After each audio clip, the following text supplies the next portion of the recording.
Welcome to TMZ Live. The wrath of the Kardashians has fallen on Ray J. Kim and Kris are suing Ray J for defamation. You could say they hit it first in court, at least, because they actually filed the suit against him because of things that he alleged were about to happen to them with the feds.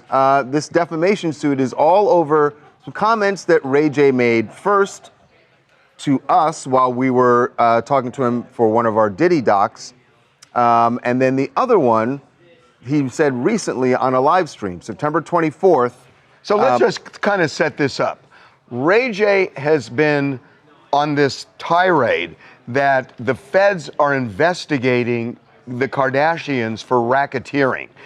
And, you know, like Charles said, he's said it in those two forums, but what's interesting about this is the Kardashians have been the subject of so many things, so many things, and they've never filed a defamation lawsuit. I know, that is kind of stunning when you think about it. For as long as they've been in the public eye and all the things that have been said about them, for them to not have filed one, but this one, they decided that this crossed the line. Yeah. So first, here is what Ray J said during our Diddy documentary. He was making the point trying to make the point that he can't believe Diddy is facing a Rico charge. Here's how he brought the Kardashians into it. A Rico, racketeering, sex trafficking. Like, I've been with Diddy a long time. And if I haven't seen any of these kind of heinous acts happening, then where was I when it was happening? If you told me that the Kardashians was being charged for racketeering, I might believe it. Well, but by the way, that's an interesting defamation claim because he didn't say they are there. He just said, if you told me, I'd believe it. And I think, do you know what I mean? You are 100% right. But what they say in this lawsuit, because you're right, that's not a statement of fact. He's sort of musing about it. He's using it as a metaphor, sort of. Is that was designed to plant the seed of the idea that the Kardashians were under an investigation. He says this in the documentary in May. Then in September, he doubles down. And now that the idea is planted, so September is the live stream. He's on a live stream with Krishan Here's Rock. what he says on we have the live stream clip. He's on with Krishan. You're going to see Krishan Rock, but you're going to hear Ray J, who's off camera. But listen to what he said. This federal Rico, though, on KK and Kris. Ooh. The federal Rico I'm about to drop on Kris and Kim is about to be crazy. I'm talking about, I'm on the news every day like, yeah. Meaning like I'm going to say a lot. If anybody know Kim and cool with Kim, they need to tell her now. The rain is coming. The feds is coming. Hey, right. The feds is coming. It's nothing I can do about it. It's worse than Diddy. It's worse than Diddy. So here is coming. Nothing I can do about it. Now we're in defamation territory. He is making a statement that the feds are coming for the Kardashians and have been investigating them. Now he's in that realm. On top of all this, I think is very interesting is they say that Ray J has done this all the time and that he tells lies and then walks them back, even admits to them being lies. They say he did it with Sexy Red. He said, I slept with Sexy Red. Sexy Red comes out a few days later, blasts him and says, no, you didn't. He then goes on the Breakfast Club and says, yeah, I was just acting wild. Actually, so he conceded. It was actually in the comments. It wasn't on Breakfast Club. I know what you're talking about. Yes. But Sexy Red went after him and said, this is lie. And he's like, oh, I'm sorry. That's right. So he then backed off the comment. So now they have the perfect encapsulation of he tells lies and he even admits them. He hasn't pulled it back yet on this. He hasn't pulled this back yet. Well, that's what's relevant here. Whether he did with Sexy Red or not, in a way, has nothing to do with the Kardashians. He has not pulled back on it yet. Yes. And they're saying... I mean, the only thing that would save Ray J, I think, at this point, just the facts as we know them... is a federal investigation. Is if a federal investigation were launched. And there's absolutely... And there isn't no evidence of that. So even if it were launched, it doesn't save him because he said it already was launched. Now, what's interesting is that the Kardashians are saying a couple of things. Number one, they're saying this has hurt them personally and professionally. So it's interesting that they've almost conceded that Ray has that power to hurt them in a substantial way. The second thing they say in the lawsuit is how long this beef has been going. Yeah, they say this goes back to... Here's the quote. Here's the quote. He says, Ray is unable to accept the end of his fleeting relationship with Ms. Kardashian over 20 years ago. Basically saying that... Can we stop for a second? When you say fleeting, No, you could read that screen that far? it was rough at first. Oh my God. Got his reading Took a little glasses time even. took a little time for my eyes to focus, God. but yes, I Anyway, eventually could. it goes back to the sex tape. It just does. Yeah. And he's had bruised feelings about this for a long, long time. And what they're saying is he has not let it go. Tracy, Pennsylvania, honestly is classic Ray J energy. The Kardashians seem to be shrugging it off like, here we go again. It's messy, predictable, and a throwback to the early 2000s. Yeah. It's definitely a throwback to the early 2000s, and that's their point, is he keeps living in the early 2000s and won't move forward while Kim and Kris and they've all moved on to bigger, and I think they would say better things. By the way, we called Ray to see if he wanted to come on the show and respond to this. I think he is taking advice from lawyers before he does that, but he did want us to say, this is a quote, "I will not be silenced." And on that note, if you want to ask him personally, he's going to be hosting the Oh my TMZ God. After Dark tour This on is Friday and Saturday beyond night. Saturday and Sunday, Friday, Saturday, and Sunday. You know, So I get thought your in my tickets head, now. I didn't know if you would actually work it in, but you found a way. Well, as if Diddy's sentencing on Friday wasn't already going to be interesting enough for everybody wondering whether he'll get the 11 years that the prosecutors have suggested or time served, as his attorneys have suggested. Or somewhere in the middle. Or which somewhere is in the middle. More It's likely. more likely what's going to happen. But now there's an added element to this, an added element of drama. Diddy is going to speak. He has some things he wants to say to the judge, to the court, and he has actually filed a request with the judge that he can wear street clothes instead of his prison jumpsuit because he wants to look good for whatever it is he's going to say. What you just said sounds like it's just that you're telling the scoreboard here. Mm-hmm. I disagree with you. Okay. I don't think he is speaking to the judge or to the people in court. I think he's speaking to us collectively. I think he's speaking to the United States of yes, America of and course the world. he is. This Of is course about, he is. This is about, look, the judge is going to do what the judge is going to do. And I don't think he's going to move the needle with the judge one way or the other. He knows he's going to get out, whether it's in 6 months or 2 years. He's got to start the rehabilitation tour.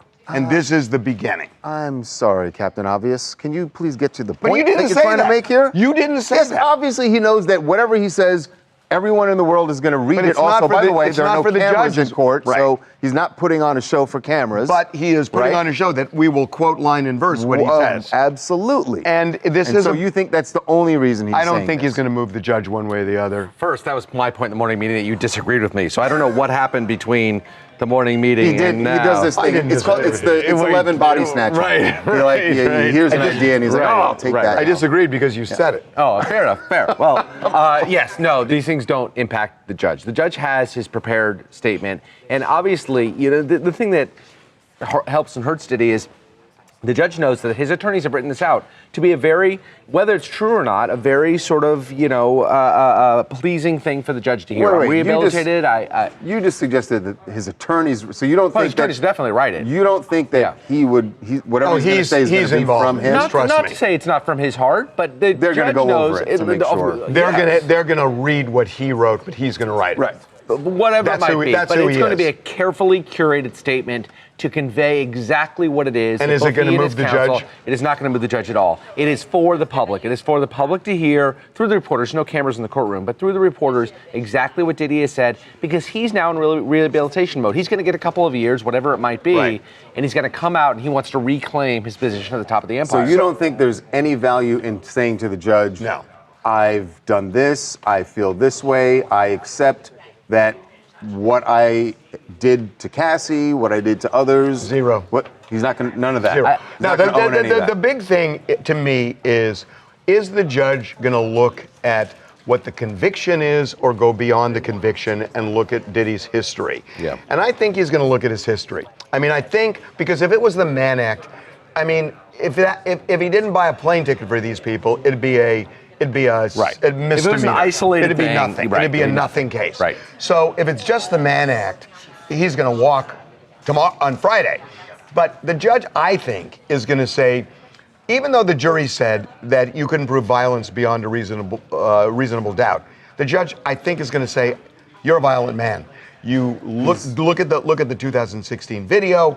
I believe some of the things Cassie said and Jane said, and the violence is part and parcel of the man." The judge has already referenced those things in other decisions he's made when he's denied bail. He said that that's Harvey, the judge didn't find there was no violence. The judge found, or the jury, found that there was no violence in furtherance of a Rico conspiracy. He wasn't charged with the violence. Well, sex trafficking, no.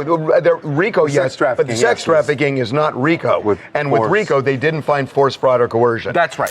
Hey, it's Esmeralda in Green Bay, Wisconsin. I still feel like he is hoping to get some kind of leeway regardless to work out for him, but I don't think it is as well. And it's not going to help if Mia, the person who's going to give her victim statement, the judge is already, as soon as he hears, "I still get nightmares" or "I fear for my life," that type of thing, I feel like regardless, it's a wrap for him. Sir, you did what you did. Let's see how long your sentencing is going to be. Get it over with. Coming up. So we have connected some dots in the Nicole Kidman-Keith Urban divorce. And what we are seeing, I think, is now pretty clear that Keith was done with this marriage months ago. Be right back. So we have connected some dots in the Nicole Kidman-Keith Urban divorce. And what we are seeing, I think, is now pretty clear that Keith was done with this marriage months ago. When they first separated back in June, it certainly seems like it, and the evidence for that is their divorce docs, because this was not something that you get done in a week. What they accomplished here, we know this just from covering major celebrity divorces, and these two have been, one, together a long time, and two, have tremendous assets. But they have this all hammered out already. Well, here's the thing. This divorce settlement, which they've made, was signed by Keith August 29th. That's more than a month ago. And it, like Charles said, this takes time to do. So my guess is in July, or maybe even June, but certainly July, yes, they were hammering out this settlement. We know that Nicole, as recently as yesterday morning, wanted to save the marriage. She had a change of heart very quickly and filed for divorce. Though we should say she wanted to save the marriage, but notably had already signed the divorce docs, but that doesn't mean anything until you file it. Not the divorce docs. She signed the settlement. Sorry, the divorce settlement. She signed the settlement. Yes. And so, but hadn't filed it with the court. And the docs we're connecting are that if she signed the settlement but didn't want the divorce, this must have been propelled by Keith, right? Because he wanted out, and she didn't really have a choice. If he's saying, "Look, I'm going to do this. We're going to have to make this work," and they have a 20-page settlement, and it goes into who gets the kids and the holidays. It's very specific. So again, it looks like Keith was kind of done. Yes. There's more evidence. Yeah, there's more evidence. So fans have unearthed this video that was posted by his guitarist. Her name is Maggie Baugh.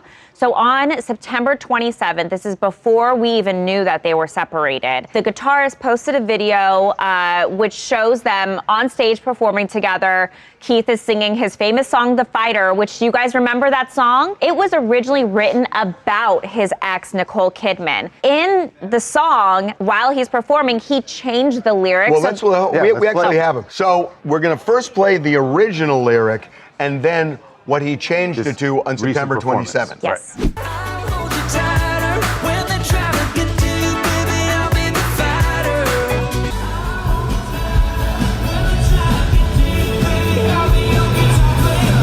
Well, that's a huge sign there. And here's the thing. We broke the story that people in Nicole and Keith's world believe that something that kind of happened during the separation is that Keith started dating somebody else. So there's all this speculation. Who is this possible other woman? So now fans are looking at videos with like new set of eyes.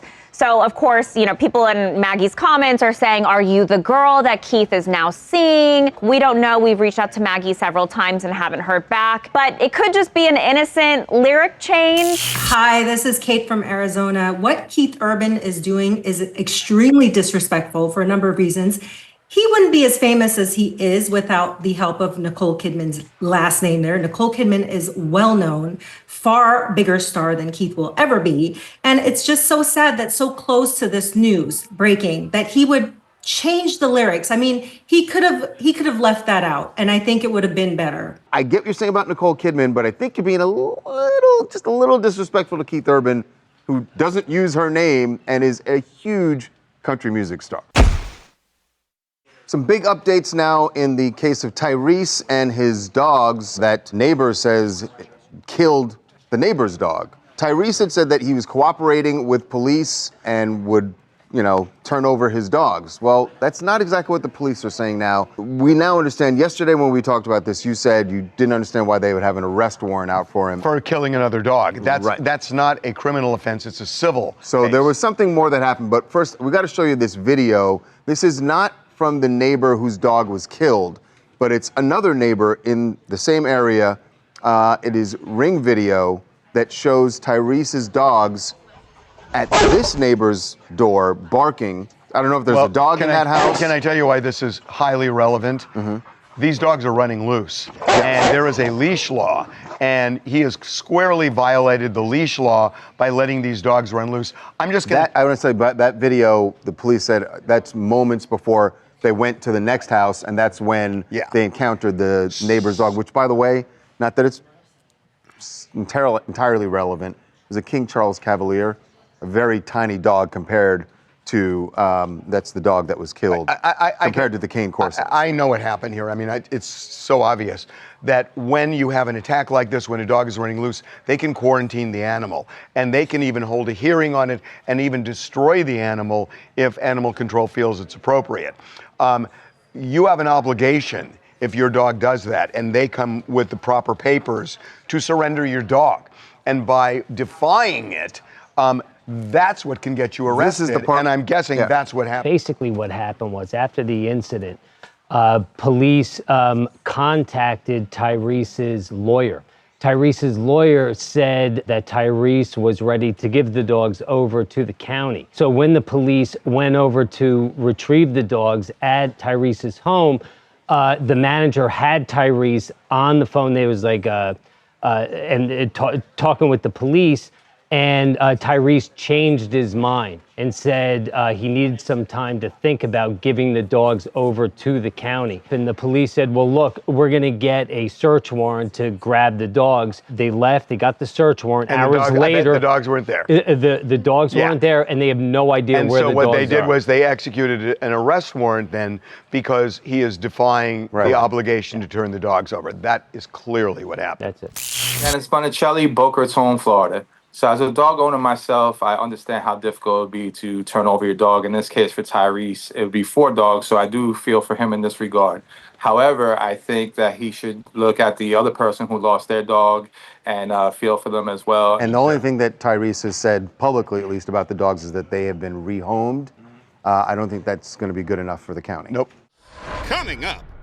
Here we are with Nicki Minaj and Cardi B. Their battle has been going on literally for years, and now both of them have dragged each other's children into this. Let's bring in somebody who is an encyclopedia when it comes to this beef. When it comes to hip-hop beefs, DJ Vlad, welcome to TMZ Live.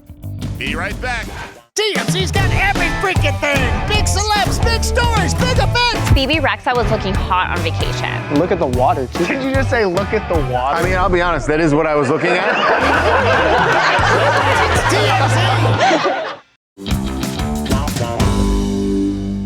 I didn't think that we would have a rap beef that would rival what Kendrick and Drake said about each other. But here we are. But here we are with Nicki Minaj and Cardi B.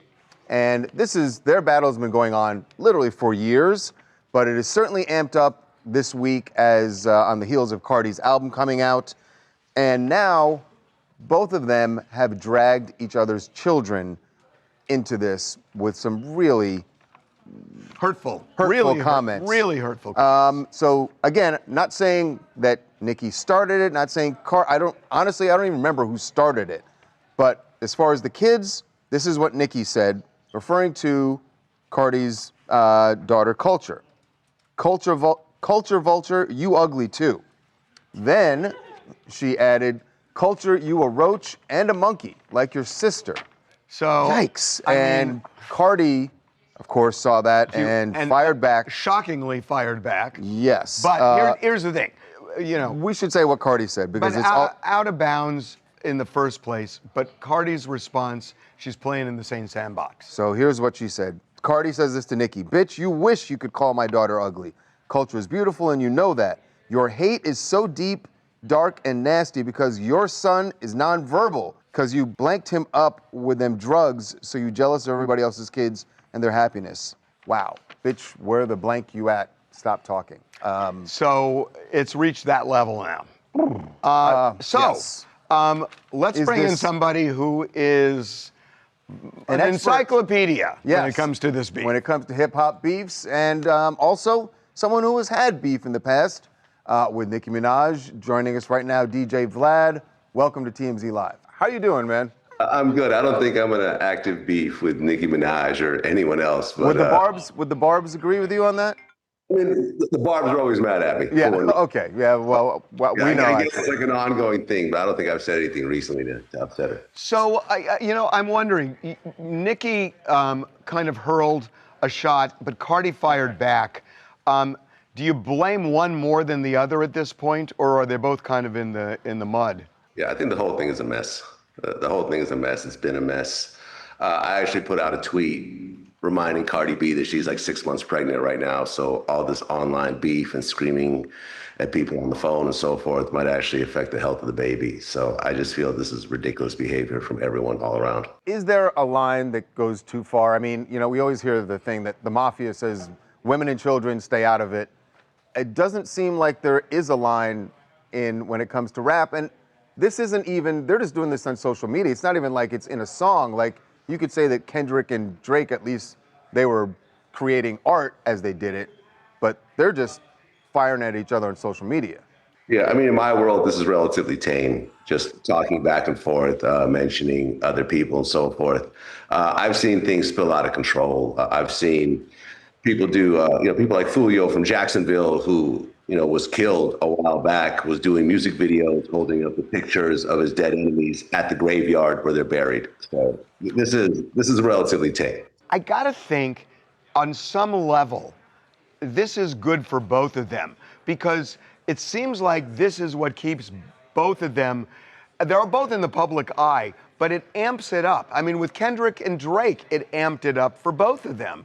And even if they're getting torn apart, I know, but even if they're getting torn apart, relevance is such an important card that doesn't it help? No, I don't think in this case it does. It helped Kendrick and Drake because they actually had songs which became hits. Kendrick ended up getting the Super Bowl because of a diss in that battle, which he performed on the world's biggest stage. Fair. What is Cardi B or Nicki's gonna, what will they do with these insults once they're done? There's nothing to be done with them. There's no songs, there's no anything. There's just a bunch of people acting crazy around each other. And that's pretty much it. I'm hoping that it'll die down and they'll get back to music. I believe that Nicki Minaj announced there's an upcoming album coming, album in the country. It's a great album. I think they should just stick to the music and keep it moving. The current battle started around the release of Cardi's new album. So I would imagine Cardi probably felt like, that's fine, I'll wade into this water because it is gonna help with her getting more downloads or more people streaming her songs. But for Nicki, I don't see what was in it. If anything, you would think Nicki would go, wait, I'm only helping her by raising this now. I guess it's promo on a certain level, but these are two superstar artists. They have huge international fan bases, that they do big venues. So they honestly, at this point, they don't really need this. I think they're doing it because they generally don't like each other. And they don't like each other because Nicki allegedly threatened by Cardi's success, a younger person coming up, and Cardi wanting to be king of the hill, and Nicki was, and so she went after her. Is that too simplistic? Nicki is a little bit older than Cardi, but she's also probably the biggest female rapper ever in terms of overall sales and overall impact, the ability to tour worldwide and so forth. I think I would have liked the two of them to actually work together, but for whatever reason, we're here. I'm not sure if it's any one reason. It's probably 100 different reasons, and those reasons are probably different depending on who you talk to. But we're here, and everyone pretty much grabbing their popcorn and seeing it happen. Okay. So, Vlad, before we go, just anything you would like to say to the Barbs, who I know have been on you since August, and you made a reference to, a long-held allegation that Nicki is a snitch with the feds. I don't even understand where that one came from, but I know they've been coming after you. Anything you want to say to them, or you just want to let Cardi take all the flack right now? You know what's funny is that Cardi had a tweet, right? She said, isn't this your son's birthday? Why don't you take him to Chuck E. Cheese instead of arguing with me online? And I remember there was a tweet that went viral when Nicki offered her husband to fight Des Bryant. Right. I put up this tweet that went viral, and I said, hey, Des, $10 million guaranteed. Here's how you win this boxing match. You host it at Chuck E. Cheese, because Nicki's husband is a registered sex offender and may not be able to go to places like Chuck E. Cheese because of his status. So by default, he would win that boxing match. And I think that reference from Cardi B saying Chuck E. Cheese is referencing that. That's what I think. I'm not quite sure. I don't really know Cardi. I did an interview with her a long time ago. I interviewed Nicki a long time ago. So I don't know, but that's just my guess. I don't know that you did anything to help your standing with the Barbs, but we appreciate you coming on. Thank you for having me. Coming up. The investigation into Celeste Rivas' death. Of course, her body found in the Tesla belonging to the singer David. Still don't know cause of death. Now we have some new records from 911 logs that show just how many times police were called to her family home in Lake Elsinore. Be right back. Welcome back to TMZ Live. The investigation into Celeste Rivas' death. Of course, her body found in the Tesla belonging to the singer David. Still don't know cause of death. Now, we have told you about that this was a troubled home she was living in, and that she had run away apparently a number of times. Multiple times in 2024. We talked to her one of her ex-boyfriends, who said that Celeste had complained about the way she was treated by her family. Right, and it actually joked that she was going to run away because of that treatment, which I know sometimes you just hear teenagers say that. Obviously, she followed through multiple times. And now we have some new records from 911 logs that show just how many times police were called to her family home in Lake Elsinore. In the year before she finally disappeared. Right. Forever. 11 calls in over the course of a year. I want to emphasize that. 11 calls. That is an enormous number of calls to one residence. And it seems to underscore trouble in that home. Right. Although a few of them we know are directly linked to one of the times she ran away, because on March 19th, 2024. March 19th, 2024, there were 3 calls to the home. And we know from a previous video that we got that March 19th was a date when Celeste ran away. We know this because her sister went to the liquor store on the same block where they live and asked if there's surveillance video where they might have seen Celeste, and we've shown you this video. And she's Celeste running. was indeed on the video. This is really interesting because she's literally running, not running away, but literally running, which is, you wonder why. Now, she actually goes down this block here, and she kind of disappears, but you eventually see kind of the speck of her image way down the street, and there is a car that pulls up. Now, we don't know if she got in that car. It's certainly possible, but there's a reason it seems she's running. Right. And I think then that's there's a delay once she's just off camera, and then that car pulls out. So whether or not she was in there, we also can't determine from this angle, and it's so far away, what kind of car it was.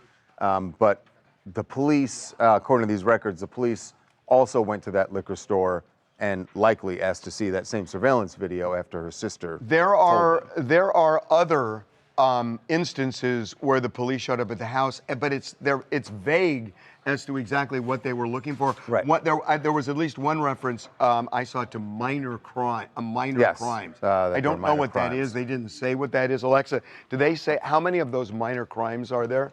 There are 10 of the 11. 10 of the 11 are minor crime, listed as These minor ones? crimes? Miscellaneous. Right. That's what it Miscellaneous, means. but there was one that said minor crime. Well, most of them are. Yeah. The only one that isn't is on 427. But there's nothing specific about what it was that they were investigating. That's something further. Now, that we remember, have to in April, there's a bunch of calls in April. April was the last time that we knew that Celeste ran away because the missing posters, when this case first happened, the first thing we found were these missing posters that went up on April 5th, saying that that was the last day her family had seen her. So the police clearly familiar with this address. Troubled home. I think there's I don't think there's any question at this point. Hi, I'm Tyra from Portland. I think it's very weird that the police had showed up to her house so many times, and it's very concerning, actually. I wish that a lot of more people caught on to that, or just the police caught on to things being odd very soon. This case has so many layers. It's insane. You know, I got to say something, and maybe I shouldn't say this because it's something we should be looking at, but I don't even think that this is going to surface. If the cops are coming out to the house that many times, and it involves a minor child, which it seems to, at least in some respect, some of them, we know, you would think Children's Services would also be involved. Well, wait, you're reading minor crime as being a minor involved? No, I'm reading it that this was a troubled home that she had talked going about. on the days that she ran away. And she ran away 3 times. Right. My antenna they go up because usually that's when Children's Services at least pays a visit and investigates. Right. And I don't know maybe whether they did. Maybe they did in Riverside County. Those records are not available. Michelle Obama is talking about the woes of marriage on her podcast and saying, don't let Instagram visions and dreams fool you. Tell me, what is new about this? It's this has hard, been said, she said. But she said by a lot of people. She said something really interesting. Watch and I'll explain. All right. People look at our marriage as the ideal, because in Instagram world, you see 2 loving people doing a hard thing in the world, always on stage, giving each other a hug after a big speech. And making it look easy. Right. And it's not. And a lot of young people could look at that and go, I want a marriage like Michelle and Barack. Right. And it's like, well, let me talk about what marriage is, because it's, even when it looks good, even when it's great, it's hard. As I became a married woman and I talked to Mom, I shared some of the frustrations and some of the ups and downs. And what she would say is like, you think you have problems, you think you can't deal with it, but if you leave this one, you're just going to go out in the world and find somebody else, and you'll have to deal with their issues. That's what's interesting. Because if you remember, she said, if you think you can't deal with it, go try to find somebody else. She said a while ago, she never once even thought of the notion of leaving. I know, but her mom's saying, if you think you can't deal with it, meaning she said, no, because I think what they're saying about is like marriage is always finding out what like you are willing to live with, right? So some deal breakers for some people might be not a deal breaker for someone else. So I think her mom is saying like, hey, if he's doing things that are now deal breakers, go find someone who's not. But I heard her saying that her mom was saying, if you do that, just know that you're going to be in the same place. Yeah. That you're going to have to figure out what deal breakers are with the new person. And therefore she was saying, I can't handle these problems. Is kind of what she was. I think her mom's message was love the one you're with. Yes, exactly. Crosby, Stills, Nash and Young. Look at you. Coming up. Comedy is comedy, no matter where you are in the world, is basically what Bill Burr is saying to all the critics who have said he should not have played at the Riyadh Comedy Festival in Saudi Arabia. Here's what Bill had to say to his critics. Be right back.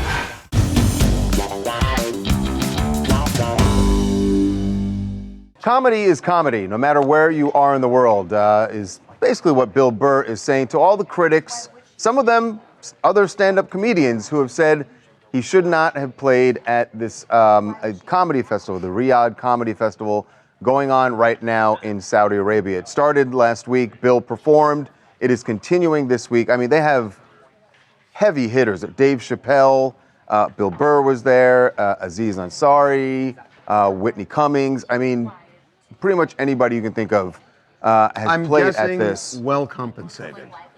Yes, I'm sure. So some critics have said that because of Saudi Arabia's human rights record, that you shouldn't be doing this festival. Here's what Bill had to say to his critics. My whole idea of Saudi Arabia is what I've seen like on the news. I literally think I'm going to land, you know, and everybody's going to be screaming, "Death to America!" And they're going to have like machetes and want to like chop my head off, right? And everybody's just regular.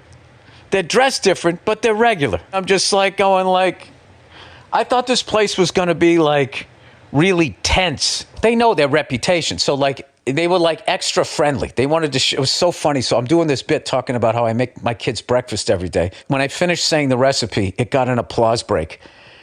And I said, all right, you guys, I get it, okay? You're trying to make us feel welcome as Americans. You don't have to go that far. You literally just applauded a recipe. And they all died laughing for me calling them out on it. It was a mind-blowing experience. Definitely top 3 experiences I've ever had. 2 things. One is, sounds familiar. It sounds like the whole golfing thing with Live Golf. And it happened when Cristiano Ronaldo wanted to play, started playing there. They're going to play the Super Bowl in Saudi Arabia in 10 years. No, stop. No, I know, but it's going to happen. And the other thing is that there's got to be some self-reflection here. Yeah, Saudi Arabia has some horrible policies, but what about like European countries who say, well, European comedians shouldn't now play in the United States because of what we're doing to immigrants and blah, blah, blah, blah, blah, and other things. You know, what about that? That there are a lot of people who criticize our policies, you know, and is that the way? Think the people who, they would say, then if you are critical of, then yeah, don't play here if you disagree with some of our policies. But then the question is, do you criticize those who do? Because if you criticize people who go elsewhere, I think there are people who do. Well, but then what about the self-reflection when you say, oh, we don't want them anyway because they're, you know, that's what people would say if they say, oh, we're against the United States policy. Well, what's good for the goose is good for the gander. What's interesting also with this is one of the biggest critics has been David Cross. He was one of the stars on Arrested Development who torched anyone who was involved, including Bill Burr, saying, how could you do this? Look at the ludicrous exemptions or censorship that were enacted upon you. How could we ever take you seriously again? He said he was disgusted by the matter. Well, he's a comedian. Yeah, but so is David Cross, and so he's attacking him for the same reason. I know, how do you take a comedian seriously? Also, not comedy. Yeah, and not all comedians are going to agree on anything. Nobody is going to. Any group. Yeah, everybody is not going to agree on anything. Carrie from Miami. Unfortunately, in my opinion, Bill Burr decided to choose a paycheck over morals. I'm sorry. And then for him to compare Saudi Arabia to America, saying, oh, it's just like us, I don't think so. But it's his personal choice. We don't have to support him if we don't want to. Yeah, it's our that's true. But choice. would you say that for every comedian that played at the Riyadh Comedy Festival? I actually would, because it was their choice to go ahead and play. Including Dave It was their Chappelle. choice to perform. Including Dave Chappelle. I love Dave Chappelle, but you got to hold everybody's feet to the fire. Yes, absolutely him too. They chose a check. We also got to look in the mirror.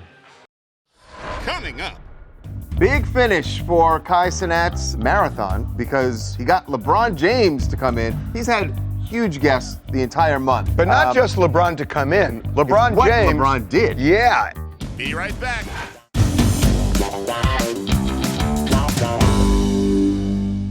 Big finish for Kai Cenat's marathon because he got LeBron James to come in. He's had huge guests the entire month. But not just LeBron to come in. LeBron what James. LeBron did. Yeah. To me, it aligns with his show, The Shop.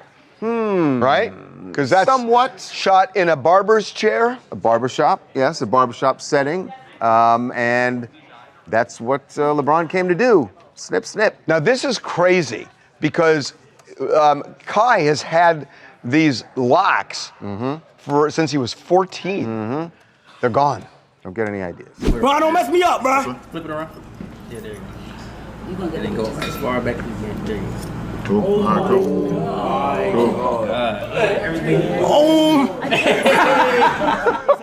Wow. He looks good. Wow. He looks good. I think. Yeah, no, he looks good. But I'm kind of shocked. That is a big move. Did he Even do if that? it- Did he do that? What? It's 10 years. 10 he's years. 23. Well, he's 23 now, so almost 10 years. Did he do it because he got to a certain level? He set number of streaming subscribers, or- records. Right. Yeah, but LeBron also He jumped out of a plane because he broke did a couple of days ago. Yeah. It just goes to show, though, that I mean, LeBron James coming to his house to do this. These guys are superstars. They're huge. Oh, they're LeBron huge. also gave him an Audemars watch, very expensive, and some unreleased sneakers. What? So yeah, in addition to the haircut and a free haircut.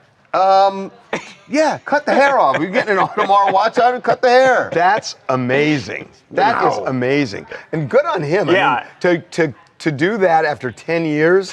Yeah. And letting not a barber do it. That's a big deal. Right. But he looks good. He does look good. What's up, y'all? This is Andrew Fenichel in Los Angeles. I loved watching LeBron on Kai's stream. I think this was kind of what makes LeBron the GOAT.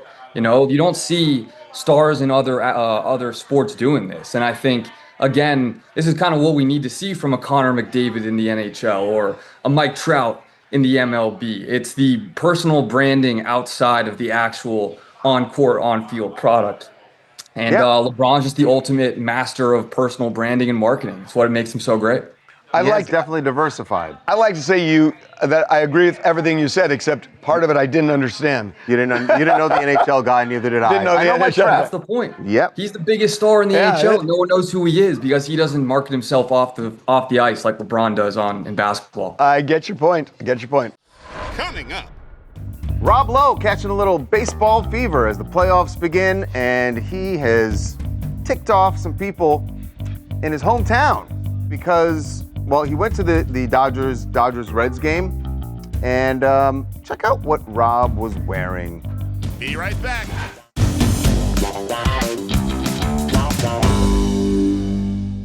Rob Lowe catching a little baseball fever as the playoffs begin, and he has ticked off some people in his hometown because, well, he went to the Dodgers-Reds game, and check out what Rob was wearing. Edman drives one. That one towards the corner, and it's gone. Back to back, 5-0 LA. However, Rob, Cincinnati guy. Oh, he's from Cincinnati? Previously, a Reds fan thrown out the first pitch at their ballpark, and it was supposedly a diehard Now, Reds he's not fan. from, he's not. No, he's not. Well, he he's lived not in from Dayton. He Cincinnati. lived in Dayton, Ohio, Right. and then he moved out here eventually. But the But fact at, is, at a point, he lives in Los Angeles, But like I- you. I- okay. You No. root Do you for think- the but Charles- you been here okay. 30 Still years, root for and the you root for the Yankees. Charles would Yeah, never. and it hurts. Last year, Here. We hold gotta on, go. We're out he of would time. never root We're for the out of Dodgers. time. Never. He should Never. root for the He Dodgers. would Yankees never. till I He die. would never. Might be tonight. Goodbye. He would never.